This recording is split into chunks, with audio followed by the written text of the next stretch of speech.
Hey Karen, I'm the resource nurse today. You wanted to see me? Yeah, I have this D cell and I think it's abnormal. I think it makes my tracing abnormal. And I called the resident and they came in and they said that it was fine and they didn't want to do anything and they left. And I feel like it was abnormal and there's something we have to do now. And nobody else is as excited as I am. Okay. Okay, so let's just take a look at this tracing and discuss what we see. So when I'm looking at this tracing, I am seeing that one D cell that you mentioned, and I think we're at about an atypical classification. So I understand where the resident is coming from, that they're not really concerned, and I understand that you are concerned. So you're right to call that decel what you would like to call it, and you can chart that as well. But when I take a step back and I look at the overall impression of this tracing and this clinical picture for this patient, I am still comfortable with continuing labor. It's not so abnormal that I think we need to run down the hall to the OR right now. Um, did I notice some atypical features? Yes. Am I going to keep a really close eye on this tracing? Yes, absolutely.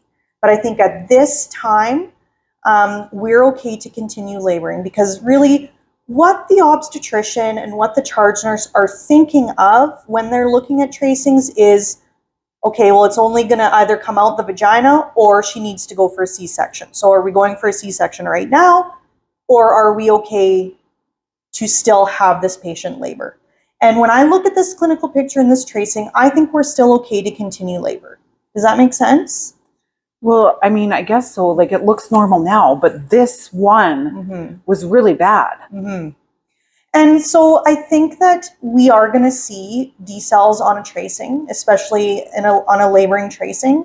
And I think that as long as it is returned to something normal or atypical, we're okay to just have that one D cell and move on. Now, if these D cells keep getting worse, if the tracing goes to abnormal for some other reason, then for sure we're going to call the resident back and we're going to get him to reevaluate the situation. Okay, I just feel like they didn't see what I saw. And I think they're having more of a wider view of this patient and the whole unit. It can be tricky when you're the only one in the room and you're looking at this tracing like, minute by minute. But I think we're okay now, and I'm comfortable for this lady to continue laboring. Certainly call me back if you have more concerns or if the tracing changes to become more abnormal. Okay. Okay.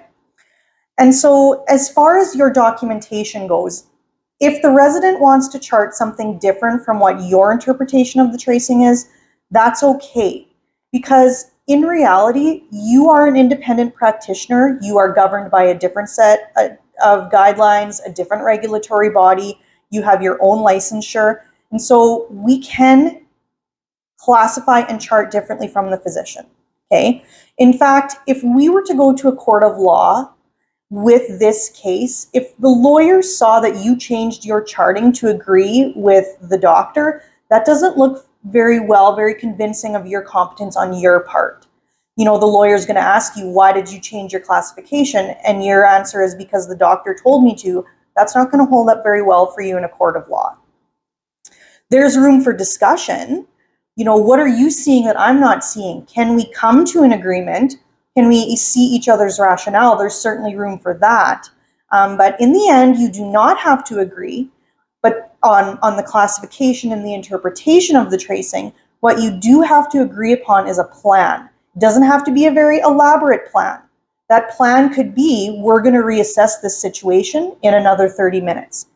If you agree to that, you both agree, you document, and you go forward from there. And then what you need to get really clear on is your callback criteria. When do you want me to call you back? If the tracing gets better, if the tracing gets worse, when are you expecting my call? Okay. The other few things that you could recommend if your tracing is atypical to abnormal is, number one, an amnio infusion. So amnio infusions are an appropriate indication for complicated variables. It's not going to help lates. It's going to help complicated variables because the cord is getting compressed somewhere. If we give some fluid to flush out that uterine cavity, it might relieve compression on that cord. Oh. The other thing you could recommend is fetal scalp lactate sampling. Just remember, we don't want to do fetal scalp lactate in the presence of an infection or a query infection. Then the other thing you could try if you're pushing is to modify or pause your pushing efforts. So let her breathe through a couple contractions to re-oxygenate that baby. I can tell them that we should stop pushing? It's far more gentle than just going straight to a vacuum. Let her breathe through a couple contractions. We've only wasted 2 or 3 minutes.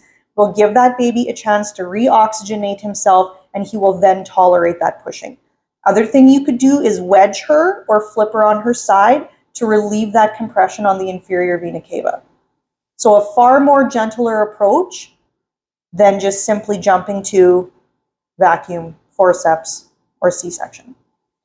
Well, what if I want to turn her on her side and then the physician says they don't want to catch that way? Well, you can push on her side until the head starts crowning.